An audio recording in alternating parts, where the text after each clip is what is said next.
good evening. Welcome to this Mark's Reviews and Tutorials video.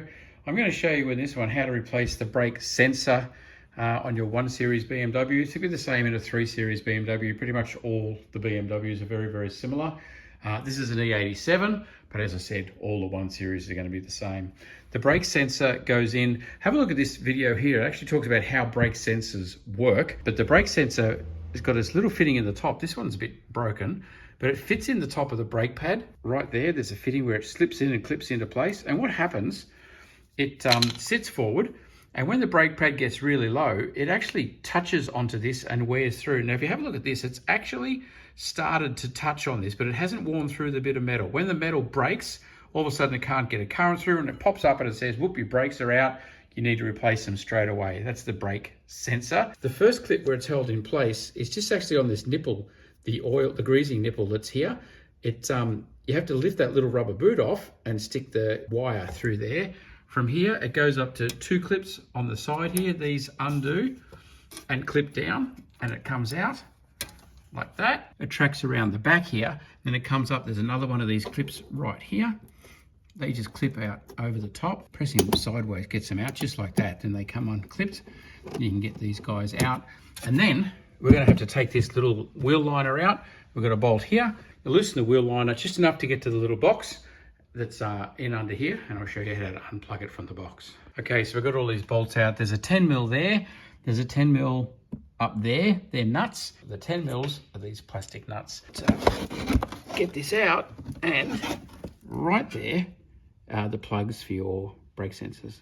Okay, so you have got this little clip here, and we need to press that button there in to release it under that and pull that out of the top of the old casing here. So we just got to give that a squeeze and that'll come out. All right, so then once you get it out, hold them up side by side and just make sure that they are compatible, that the little rubber bits are in the same places, and I've stretched these two out and they're exactly the same. So that's exactly what we want.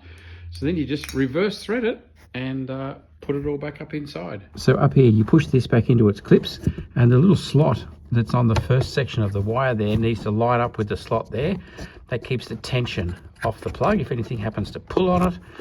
And then you trace back from there. You come back around behind the spring here, back under this cover, and then these two here, obviously keeping it away from the spring travel and all the rest of it, and then back around and onto this brake caliper. You put it back in exactly the same holes that it was in, but I'm going to put the pads in and the thing back on, and then put the brake in last.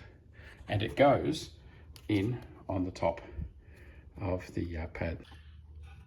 So on each of these, when you've got the right sensor, the little flat part of the lead here, this little flat part, is what's going to go in and under your clip. That way there's going to be no wearing and cutting it. So here's the clip. We've got both the sensor wires under there. Lift it up, click, she's on like that. Just make sure it's not coming off, and they're both in place. Now to finish off the brake sensor here, if you look in here, this is looking in through the hole in the middle.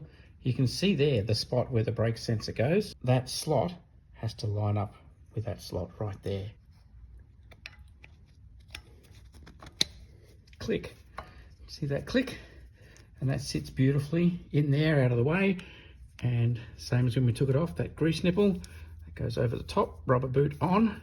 Any of these, if you break them, you can just get a plastic zip tie and tie this in place, but you do need to tie the strap in place, particularly up and around behind the spring there, so it doesn't get caught and cut. Because if that cord in any place gets cut, it'll send off the warning that says your brakes need to be replaced. So just give that a wobble, make sure it's sitting in place, not going to go anywhere, and you're good to go.